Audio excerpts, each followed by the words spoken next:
Je m'appelle Aurélie Voss et j'ai 27 ans. Le soir de mon mariage, ma propre sœur s'est levée et a affirmé que mon fiancé avait une liaison avec elle.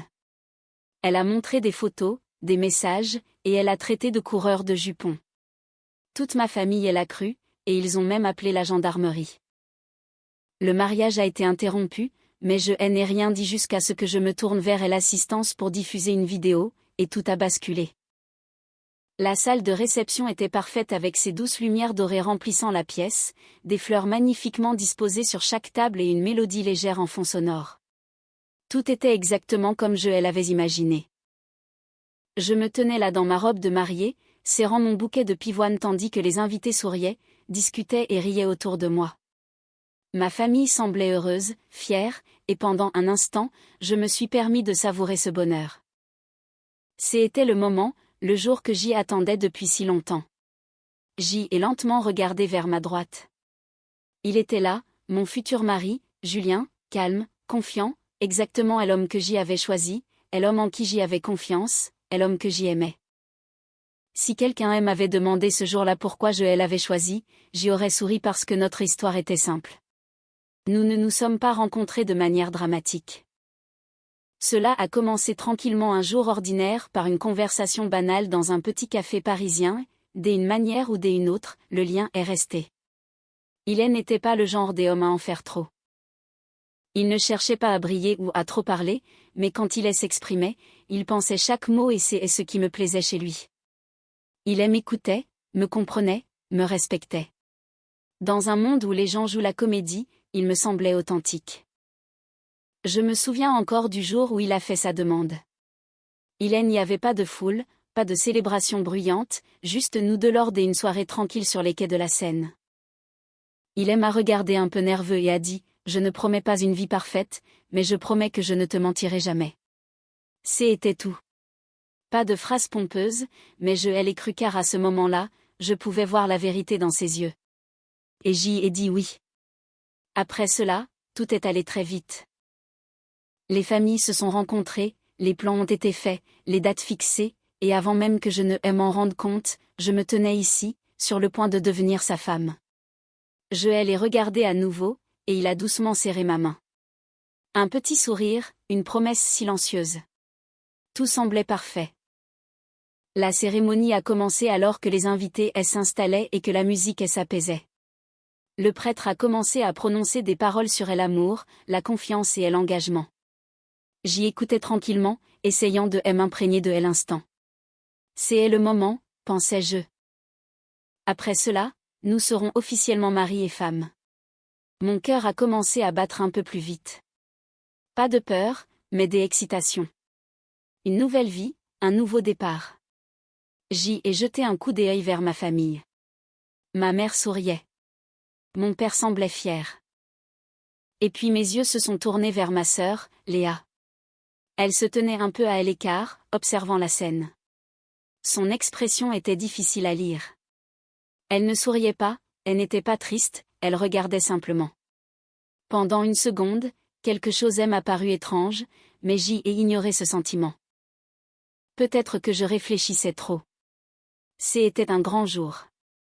Tout le monde réagit différemment. J'y ai détourné le regard et je me suis reconcentré sur la cérémonie alors que le prêtre continuait de parler. Et nous en sommes arrivés aux vœux finaux. Mon cœur a raté un battement. C'était le moment crucial. Juste encore quelques instants, quelques mots, et tout changerait. J'y ai serré mon bouquet plus fort et j'y ai pris une lente inspiration. C'est alors qu'une voix a soudainement retenti dans la salle. Arrêtez ce mariage. Le mot a résonné, tranchant et clair. La musique s'est arrêtée. Le prêtre a marqué une pause et tout le monde s'est retourné. Mon cœur s'est serré. Je n'avais pas besoin de regarder. Je savais déjà qui c'était. Lentement, j'y ai tourné la tête. Ma sœur s'avançait. Pas après pas, tous les regards fixés sur elle alors que la pièce tombait dans un silence complet. Elle s'est arrêtée au milieu de l'allée, a regardé autour d'elle, puis elle m'a fixé droit dans les yeux et a dit quelque chose qui a choqué tout le monde. Le fiancé de ma sœur, a-t-elle dit en marquant une pause, a une liaison avec moi. Un silence de mort a envahi la salle. Un silence absolu. Pendant un instant, personne n'a bougé. Personne n'a parlé. C'était comme si le temps s'était arrêté. Puis, soudainement, des murmures ont explosé dans toute la salle. Qu'est-ce qu'elle a dit? C'est impossible. Est-ce une plaisanterie? Mon cœur battait la chamade, mais mon visage restait de marbre. Je l'ai regardée. Elle n'était pas nerveuse. Elle n'était pas confuse. Elle semblait sûre d'elle, comme si elle avait attendu ce moment précis. Julien a fait un pas en avant immédiatement. Ce n'est pas vrai, a-t-il dit fermement. Elle ment. Mais ma sœur n'a même pas hésité. Bien sûr que tu vas nier, a-t-elle répondu. Puis elle a lentement levé son téléphone.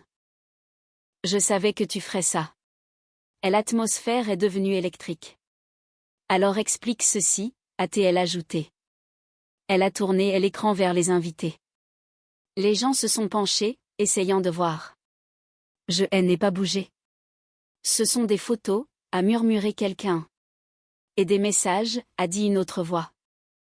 Des cris de surprise ont rempli la pièce. Oh mon Dieu, ça a l'air vrai. Ma mère a couvert sa bouche de sa main. Mon père s'est avancé, le visage grave. Qu'est-ce que c'est que ça, a-t-il exigé. Ma sœur n'a pas rompu le contact visuel. Il me voit en secret derrière son dos, a-t-elle affirmé. Il m'a dit qu'il ne l'aimait pas. Chaque mot résonnait dans la salle. C'est un manipulateur, a-t-elle continué. Il s'est servi de moi et maintenant il prétend être fidèle. La voix de mon fiancé s'est élevée. C'est un mensonge, a-t-il dit. Je n'ai jamais dit une chose pareille. Mais l'ambiance avait déjà changé. Les gens n'écoutaient plus. Ils jugeaient, observaient, décidaient. Ma famille s'est tournée vers lui. Comment as-tu pu faire ça? Tu as tout gâché. La colère commençait à monter. Les voix devenaient plus fortes. Tu nous as trompés. Ce mariage est un mensonge. Quelqu'un a crié. Appelez la police. Et juste comme ça, tout a commencé à s'effondrer. La musique s'est arrêtée complètement. Le prêtre a reculé. Les invités se sont levés de leur siège. Le mariage parfait se transformait en chaos. Ma sœur s'est approchée de lui. Tu penses pouvoir tout nier, a-t-elle dit après tout ce que tu as fait. Julien semblait frustré. Je n'ai rien fait, a-t-il répété.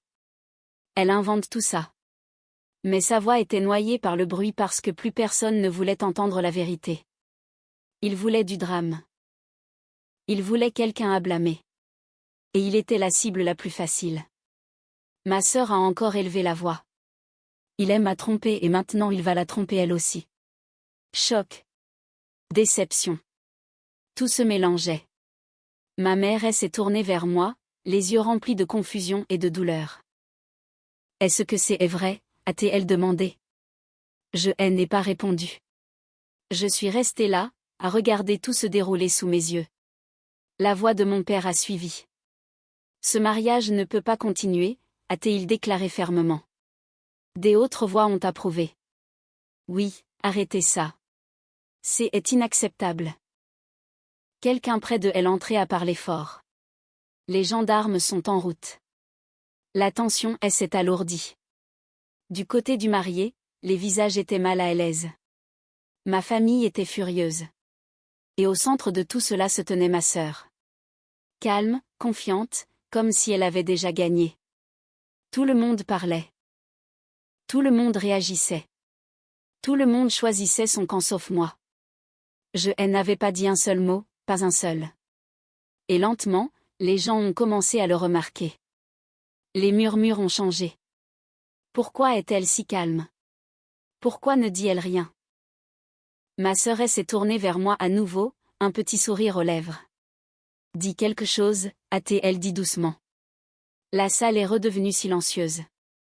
Tous les regards étaient fixés sur moi, attendant que je pleure, que je m'effondre, que j'y annule tout.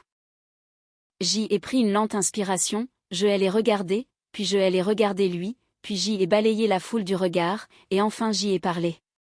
Avant que vous ne décidiez quoi que ce soit, et je dis calmement, il y a quelque chose que vous devriez voir.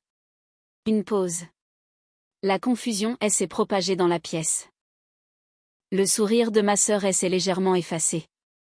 Je me suis tourné lentement vers l'assistance et j'y ai fait un pas en avant. Parce que ceci, et je continuais doucement, n'est pas toute l'histoire. La salle est retombée dans le silence. Chaque œil était fixé sur moi. Et c'est là que j'y ai tendu la main vers l'écran de projection prévu pour le diaporama. Toute la salle s'est tue. Pas de murmure, pas de mouvement, juste des yeux qui me fixaient. J'y ai pris la télécommande lentement. Mes mains étaient fermes, ne tremblaient pas, car ce moment, je l'avais déjà vécu dans mon esprit. J'y ai regardé ma sœur. Pour la première fois, son assurance a vacillé. Puis je me suis adressé à tous. Vous avez tous vu ces preuves, et je dis calmement. Des photos, des messages. J'y ai marqué une pause, mais vous n'avez pas posé une seule question. La salle restait muette. D'où provenaient-ils? Les gens ont échangé des regards. La confusion commençait à se répandre. Ma sœur s'est rapidement avancée. Elle n'essaie pas de détourner l'attention, a-t-elle dit brusquement. Mais je ne l'ai même pas regardé. À la place, j'y ai appuyé sur lecture. L'écran derrière nous s'est éclairé. Au début, c'était juste une vidéo normale. Une pièce. Un espace calme. Puis elle est apparue. Ma sœur. La salle a eu un haut le cœur collectif. Elle se tenait dans un café, nerveuse, agitée, puis il est entré. Julien. La vidéo avait un son clair. Tout le monde s'est penché en avant. Tu es enfin venu, disait ma sœur dans la vidéo. Sa voix était plus douce, différente. Julien semblait confus sur l'écran. Tu as dit que c'était important, a-t-il répondu. Elle a souri, puis a fait un pas vers lui. Je vais le dire clairement, a-t-elle dit. Une pause. Tu me plais. La salle est devenue totalement silencieuse. Sur l'écran, elle continuait, non, je t'aime. Des exclamations ont rempli la pièce. Ma sœur, devant moi, elle s'est figée. Son visage est devenu livide. Quitte-la, disait la version vidéo d'elle-même. Marie-toi avec moi à la place. Le choc se lisait sur tous les visages. Nous aurons une vie meilleure, continuait-elle. Bien mieux que ça. Julien, dans la vidéo, a reculé. Non, a-t-il dit clairement. Le mot a résonné. Tu ne m'intéresses pas. La salle retenait son souffle. J.M. Aurélie, a-t-il ajouté. Un silence lourd et inévitable a suivi. Ma sœur dans la vidéo ne souriait plus. Son expression avait changé. Froide. Si je ne peux pas t'avoir, a-t-elle dit lentement, alors personne ne t'aura. La vidéo s'est coupée. Écran noir. Silence dans la salle. Personne ne bougeait. Personne ne parlait. Tous les regards se sont lentement tournés vers elle, ma sœur. Ses lèvres tremblaient. C'est faux, a-t-elle chuchoté, mais sa voix n'avait plus aucune force. Personne ne la croyait. Plus maintenant. Je me suis avancée, calme et déterminée. Il m'a tout raconté, et je dis doucement. Je savais tout avant ce mariage. Un nouveau choc a frappé à l'assistance. Je savais pour sa proposition. Je savais pour son plan. J'y ai regardé ma sœur droit dans les yeux. Et je savais que c'est exactement ce que tu ferais. Elle a reculé. Non, tu mens. Mais j'y ai continué. Tu as créé de faux messages, modifié des photos juste pour le détruire. Ma voix n'est pas montée. Elle n'en avait pas besoin. La vérité était déjà plus forte que tout le reste. Ma mère s'est avancée, le visage empreint de colère et de douleur. Et sans prévenir, une gifle. Le son a claqué dans la salle. Ma sœur a trébuché. Comment as-tu pu faire ça? A crié ma mère. Des larmes coulaient sur son visage. Tu as essayé de détruire la vie de ta propre sœur. Mon père s'est avancé à son tour, l'expression glaciale, déçu. Il n'y a pas de place pour les mensonges dans cette famille, a-t-il dit fermement. Part. Le mot a frappé plus fort que n'importe quoi des autres. Ma sœur est restée là, tremblante, brisée, mais personne ne s'est avancé pour l'aider parce que maintenant tout le monde connaissait la vérité. Lentement, elle s'est détournée et est partie, seule. La salle est restée silencieuse pendant quelques secondes. Puis tous les regards se sont tournés vers moi. Vers nous. J'y ai regardé Julien. Ses yeux ont rencontré les miens. Pas de peur, pas de doute, juste la vérité. J'y ai fait un pas vers lui, puis un autre, et j'y ai dit doucement, « Alors, devrions-nous continuer ?»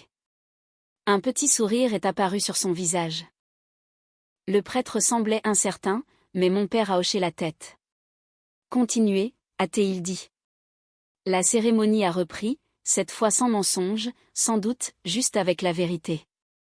Et quand ce fut enfin terminé, quand nous fûmes officiellement mari et femme, j'y ai pris une grande inspiration. Ce n'était pas seulement du soulagement, mais de la clarté. Parce que ce jour-là, je ne me suis pas seulement mariée. J'y ai vu la vérité. J'y ai perdu quelqu'un que je considérais comme ma famille. Mais j'y ai gardé quelque chose de bien plus important. La confiance, et l'amour, et la bonne personne à mes côtés. Cette histoire nous rappelle que la trahison vient souvent de là où on s'attend le moins, parfois même au sein de notre propre cercle familial. Il est fascinant de voir comment une personne peut être prête à tout détruire par pure jalousie ou obsession. Dans cette situation, Aurélie a fait preuve d'un sang-froid incroyable en laissant le piège se refermer sur sa sœur plutôt que de réagir avec colère dès le début. Cela montre que la vérité n'a pas besoin de cris pour être entendue, elle finit toujours par éclater au grand jour. Le mariage est un engagement basé sur la confiance, et ici, cette épreuve n'a fait que renforcer le lien entre les deux mariés. C'est une leçon de résilience et de dignité face à la manipulation psychologique. Et vous, qu'en pensez-vous? Auriez-vous eu la force de rester aussi calme que l'héroïne de cette histoire si votre propre sœur avait tenté de saboter le plus beau jour de votre vie? Avez-vous déjà vécu une situation où un membre de votre famille a essayé de vous nuire par jalousie? Partagez vos expériences et vos réflexions dans les commentaires, cela m'intéresse beaucoup de lire vos points de vue.